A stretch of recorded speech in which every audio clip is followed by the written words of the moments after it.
तो देखिए, आश्चर्य का बात है कि आपके पास दो ईपीआईसी नंबर है, वो भी दो अलग अलग विधानसभा क्षेत्रों का। एक में एज है 57 और एक में एज है 60। ये ऑनलाइन भी इलेक्शन कमीशन के एप्लीकेशन पर है, आप लोगों ने देखा। जो वोटर लिस्ट जो नया मिला है, जो सभी पार्टियों को, जिला अध्यक्षों को दी गई है, जो सूची नहीं, ये उस सूची में भी है, दोनों अलग अलग विधानसभा क्षेत्रों में। तो अब इसमें कौन फर्जीवाड़ा कर रहा है, कौन नहीं कर रहा है, ये जो है लोगों को अब पता होना चाहिए। अब एक बार वो भी दिखा दो, लखीसराय वाला भी।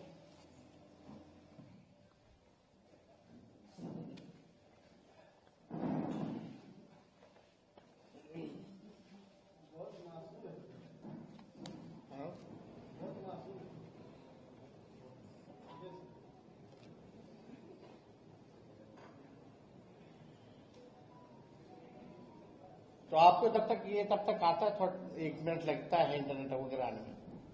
तो ये दो अलग अलग जिलों में है, दो अलग अलग ईपीआईसी नंबर है, उम्र जो है अलग अलग है, और ये प्रधानमंत्री जी के खासम खास बिहार के और कोई नहीं, बिहार के उप मुख्यमंत्री विजय कुमार सिन्हा जी है। अब लखीसराय जिले के लखीसराय विधानसभा क्षेत्र से इनका ईपीआईसी आईडी नंबर है, आप सब लोग लिख सकते हैं, IAF 393937। और पटना जिले की बांकीपुर विधानसभा निर्वाचन क्षेत्र से इनका ईपीआईसी आईडी है AFS 0853341। अब लखीसराय निर्वाचन विधानसभा क्षेत्र की मतदाता सूची के अनुभाग संख्या 1 के क्रम संख्या 276 में इनका नाम पंजीकृत है, जबकि बांकीपुर विधानसभा निर्वाचन क्षेत्र के अनुभाग संख्या 4 के क्रमांक संख्या 757 में इनका नाम जो है पंजीकृत है। अब आप देखिएगा कि बांकीपुर का आप लोगों ने लगा दो, बांकीपुर का भी दिखा देते हैं, ताकि लोग को ना लगे कि हल्के में कोई बात जो है वो कही जा रही है। ये आप बांकीपुर का भी जो है देख सकते हैं, यानी ऑनलाइन भी आ रहा है इनका। और दोनों देख लीजिए, बांकीपुर वाला में 60 साल है उम्र, और लखीसराय वाले में इनका उम्र 57 है। यानी बांकीपुर विधानसभा निर्वाचन क्षेत्र में पुरानी मतदाता सूची जो जनवरी में प्रकाशित है, उसमें अनुभाग संख्या 4 के क्रमांक संख्या 815 में इनका नाम पंजीकृत है। इनका चुनावी हलफनामा दिखाओ भाई। इनका चुनावी हलफनामे में भी बांकीपुर विधानसभा निर्वाचन क्षेत्र के क्रमांक का ही जिक्र है। जूम करो, अब नीचे देखिएगा तो बांकीपुर का ही जो है इसका जिक्र किया गया है। इन्होंने दो अलग अलग विधानसभा क्षेत्रों में दो अलग अलग गणना पत्र भरे होंगे। मान लीजिए जो इलेक्शन कमीशन का बीएलओ तो जाता होगा, यानी लखीसराय में भी इनके पास बीएलओ गया होगा, तो इन्होंने हस्ताक्षर किए होंगे, और बांकीपुर में भी बीएलओ गया होगा तो ये हस्ताक्षर किए होंगे, तभी ना आया है। अगर वो हस्ताक्षर डिप्टी सीएम नहीं किए हैं, तो जो बात तेजस्वी और हम लोग महागठबंधन के लोग चुनाव आयोग से कह रहे कि पूरी तरीके से फर्जीवाड़ा चल रही है चुनाव आयोग का, तो या तो दो ही चीज हो सकता है, या तो चुनाव आयोग की एसआईआर की पूरी प्रक्रिया ही फर्जीवाड़ा है। जहां पूरे देश में राहुल गांधी की वोट चोरी वाली प्रेस कॉन्फ्रेंस का जिक्र चल रहा है, वहीं पे बिहार में SIR को लेकर, स्पेशल इंटेंसिव रिवीजन को लेकर पूरे बिहार में राजनीति जोरों पर है। वहाँ पर महागठबंधन के जो सदस्य हैं, दल हैं, वो RJD, CPM, वाम दल के सभी पार्टियां और कांग्रेस, वहाँ पर बिहार में ये विपक्ष का आरोप है कि जिस तरीके से चुनाव आयोग विपक्ष के वोटरों को काटने का काम कर रहा है, वहीं पे वो भारतीय जनता पार्टी और NDA के नेताओं की मदद कर रहा है।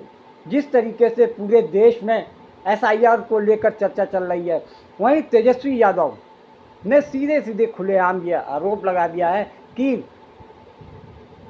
चुनाव आयोग भारतीय जनता पार्टी के लिए अलग से एक अन्य घटक दल की तरह काम कर रहा है। यानी वोटों की चोरी नहीं, बल्कि वहाँ पे वोटों की डकैती पड़ रही है। कि राहुल गांधी ने वोट शुरू को लेकर बात कही, अब शरद पवार ने भी वही बयान दिया। बिल्कुल, हम ये पहले से ही कहते आए हैं, बहुत दिनों से कह रहे हैं, और ये हम सिर्फ हारने के बाद नहीं तो लोकसभा में जो हमारा परफॉर्मेंस रहा उसके बाद भी हमने कहा है कि देश भर में कहीं ना कहीं वोटों की चोरी हुई है। कहीं ना कहीं चुनाव आयोग जो है वो भाजपा के कार्यालय से ही चलता है, भाजपा के दफ्तर से चलता है। राहुल गांधी जी ने जो दिखाया है वो सिर्फ हवा में बात नहीं कही है, वोट की चोरी को पकड़ा है। तो एक दो ऐसे लोग हैं जिन्होंने चार पांच दफा वोटिंग की है, 5 जगह अलग अलग वोटिंग की है, फोटो सेम है, नाम सेम है, लेकिन आज इधर तो कल उधर ऐसे वोटिंग की है। तो मुझे लगता है कि चुनाव आयोग चुनौती देने से बदले एक काम करें कि चलो डिबेट करते हैं राहुल गांधी जी से। पूरा चुनाव आयोग आए, राहुल गांधी जी अकेले खड़े रहेंगे और डिबेट करेंगे। जो हम बता रहे हैं वो सही है गलत ये तो पता है, क्योंकि जो भी हमें इन्फॉर्मेशन मिली है उन्हीं के वेबसाइट से मिली है। तो क्या उनका वेबसाइट गलत है, रिकॉर्ड गलत है? आज जो हम 2025 में है, AI के दिनों में इनको CCTV फुटेज ये करना है, नष्ट करना है, तो कैसी बात चल रही है? हमारा देश और हमारे देश की संविधान और हमारे देश की लोकतंत्र खतरे में है। ना सिर्फ देश के लोग जानते हैं लेकिन दुनिया भर अभी जानने लगे।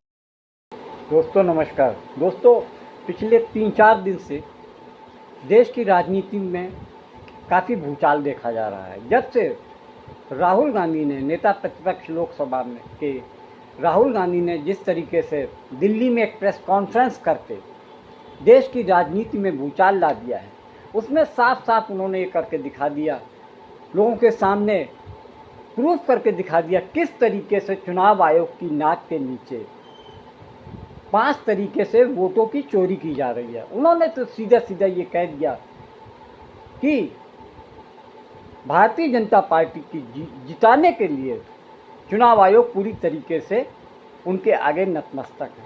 उन्होंने दिखाया कि जिस तरीके से कर्नाटक की बेंगलुरु में, मध्य बेंगलुरु की विधानसभा में, जहां पर लगभग 6 लाख वोटर थे, उनमें से 1,02,250 वोट फर्जी पाए गए। उन्होंने तरीके से सबको समझा दिया कि किस तरीके से फर्जी वोट, लोगों के वोट बने। एक मकान में एक कमरे के मकान में 80 वोटरों का रजिस्ट्रेशन किया गया। इसके अलावा वोटर लिस्ट जो कि चुनाव आयोग द्वारा दी गई थी, वो भी फिजिकल रूप में। अब सोच सकते हैं कि ऑनलाइन उनसे डाटा मांगा गया, लेकिन उन्होंने ऑनलाइन डाटा ना देते हुए उनको फिजिकल रूप में कम से कम 200-300 किलो का डाटा पकड़ा दिया, जिसकी जांच करना बड़े ही धैर्य और साहस की बात होती है। इस बात के लिए कांग्रेस की उस टीम को बधाई जिसने कि पूरे 6 महीने के अंदर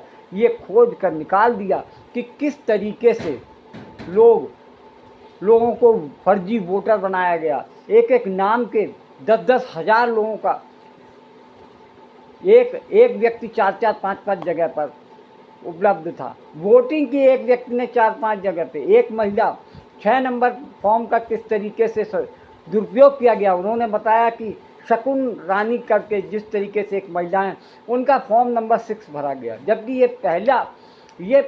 ये फॉर्म तभी भरा जाता है जब ये पहली बार कोई उम्मीदवार अपना वोट डालने जाता हो। इस तरीके से उन्होंने 5 तरीके से जो बताया कि 5 तरीके से चुनाव आयोग ने वोटों की चोरी की, और यहाँ तक कह दिया कि 2024 में जो चुनाव हुए थे, आम चुनाव हुए थे, वो वोटों की चोरी से सरकार बनी है। उन्होंने यहाँ तक कह दिया राहुल गांधी ने कि 25 सांसद ऐसे हैं जिनके 25 से 30 हज़ार वोटों के अंतराल में जीत हुई। यानी 25 सीट पर अगर बीजेपी के सांसद न जीतते तो आज स्थिति उलट होती, यानी कि एनडीए की सरकार की जगह पर इंडिया की सरकार होती। कुछ किया चाहे ना हो, लेकिन राहुल गांधी की इस प्रेस कॉन्फ्रेंस की देन है कि पूरे देश में इस बात की चर्चा हो रही है कि चुनाव आयोग, गली गली मोहल्ले मोहल्ले और गांव गांव में ये चर्चा आम हो गई है। क्या वास्तव में चुनाव आयोग ने पिछले बार के चुनाव में, आम चुनाव में धांधलियां की थी? वोट चोरी हो रही है और अब हमारे पास ओपन एंड शट प्रूफ है कि इलेक्शन कमीशन वोट चोरी में इन्वॉल्व है। और मैं लाइटली नहीं बोल रहा हूं, मैं 100% प्रूफ के साथ बोल रहा हूं, ठीक है। और आप सबको पता लग जाएगा, जैसे ही हमने ये रिलीज किया पूरे देश को पता लग जाएगा कि इलेक्शन कमीशन वोटर चोरी करा रहा है। किसके लिए करा रहा है? किसके लिए करा रहा है? बीजेपी के लिए करा रहा है। ओपन एंड शट है, नो क्वेश्चन। हमें मध्य प्रदेश में सस्पिशन था, लोकसभा में सस्पिशन था, महाराष्ट्र में वो थोड़ा आगे गया, स्टेट लेवल पे हमें लगा कि यहां पे चोरी हुई है। वोटर एडिशन हुआ था, 1 करोड़ वोटर्स ऐड हुए थे। फिर हम थोड़ा डिटेल में गए, हमने कहा देखो अब इलेक्शन कमीशन तो मदद नहीं कर रहा है, तो थोड़ी ग्रैन्युलैरिटी में जाना है, गहराई में जाना है। तो हमने अपना ही इन्वेस्टिगेशन करवाया, उसमें 6 महीने लगे और जो हमें मिला है वो एटम बॉम्ब है। मतलब एटम बॉम्ब है, फटेगा तो आप इलेक्शन कमीशन आपको दिखेगा नहीं हिंदुस्तान में। Thank you. अच्छा, एक और बात जो सबसे जरूरी बात है, और मैं ये बड़ी सीरियसली बोल रहा हूं, जो भी ये काम कर रहे हैं, ठीक है, इलेक्शन कमीशन में जो भी ये काम कर रहे हैं, right from the top to the bottom, आप एक बात याद रखिए, आपको हम छोड़ेंगे नहीं। हमेशा इस बात की चिंता रही है कि आखिरकार आयोग न्याय करेगा कि नहीं करेगा। और सबसे एग्जाम्पलरी इलेक्शन अगर कभी हुआ है जिसको लेकर के हमें आपको पूरी बहस करनी चाहिए, वो उत्तर प्रदेश के बाई इलेक्शन है। वोट चोरी तो बहुत छोटी चीज है। भारतीय जनता पार्टी के इशारे पर चुनाव आयोग ने डकैती की थी या वोटों का अपहरण किया था, और बाई इलेक्शन में जिसमें सभी अधिकारी मिलकर के सरकार के इशारे पर और चुनाव आयोग की उन्होंने कोई परवाह नहीं की, चाहे वो कुंदरकी का चुनाव रहा हो, चाहे वो मीरापुर का चुनाव रहा हो।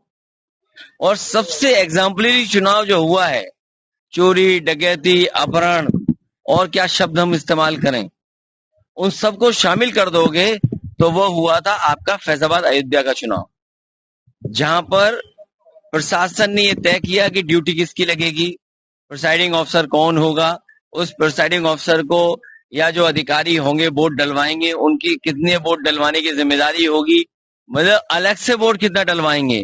कई लोगों के वीडियो हमें आपको मिले थे जो 6-6 वोट डाल करके आ रहे हैं। एक व्यक्ति पकड़ा गया था जो दूसरी जगह से वोट डालने आया था, मंत्री लोग रुके हुए थे। तो ये चुनाव लड़ने का तरीका भारतीय जनता पार्टी का रहा है। पिछली बार जब समाजवादी पार्टी ने आरोप लगाया था कि भारतीय जनता पार्टी के इशारे पर चुनाव आयोग ने समाजवादी पार्टी के वोटों को काटा है और वोट डालना नहीं दिया, चुनाव आयोग ने जब सूची मांगी तो समाजवादी पार्टी ने 18,000 ऐसे वोट जो डिलीट कर दिए गए थे, जिन्होंने पहले वोट डाला था, किसी कारण डिलीट किए गए, जिसका कारण किसी को नहीं पता, उस पर एक भी कार्रवाई चुनाव आयोग ने नहीं की। शरद पवार ने, जो कि एनसीपी के प्रमुख हैं, एनसीपी शरद गुट के चीफ हैं, उन्होंने तो प्रेस कॉन्फ्रेंस करके सबको हिला के रख दिया कि उन्होंने कहा कि किस तरीके से विधानसभा चुनाव के पहले उनसे 2 लोग आके मिलते हैं और कहते हैं कि आप अपने साथ हमको रखिए हम आपको 288 सीट में से 160 सीट जिताने का दावा करते हैं। और शरद पवार ये भी कहते हैं कि मैंने उन व्यक्तियों को राहुल गांधी से मिलाया, लेकिन राहुल गांधी ने कहा कि हम जनता के सहयोग से सरकार बनाना चाहते हैं, हम किसी भी प्रकार से भ्रष्टाचार, करप्शन या घूस के आधार पर हम अपनी सरकार नहीं बनाना चाहते हैं। हम जनता के साथ में ईमानदारी से उनके विश्वास को जीतकर महाराष्ट्र में अपनी सरकार बनाना चाहते हैं।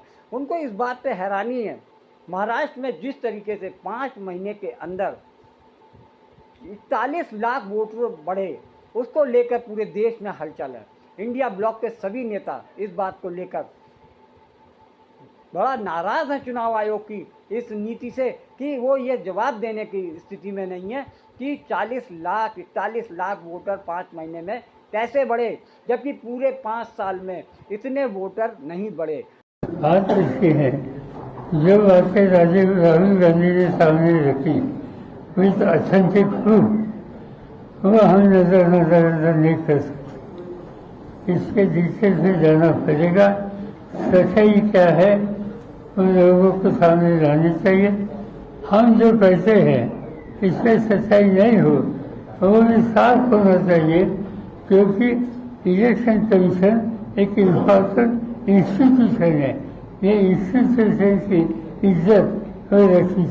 अखिलेश यादव समाजवादी पार्टी के जो चीफ हैं अखिलेश यादव, उन्होंने चलते लोकसभा सदन में ये कह दिया था अगर यूपी में अगर हम 80 में 80 सीट भी जीत जाएंगे तब भी हम ईवीएम पे विश्वास नहीं करेंगे। उन्होंने फिलहाल कांग्रेस नेता राहुल गांधी की प्रेस कॉन्फ्रेंस पे पूरा समर्थन देते हुए कहा कि चुनाव आयोग भारतीय जनता पार्टी और मोदी सरकार को जिताने के लिए जनता के साथ में जनता के वोटों के और अधिकारों का हनन कर रहे हैं। इतना ही नहीं, लोकतंत्र की वो हत्या कर रहे हैं। उन्होंने कुंदरकी का मामला दिखा दिया।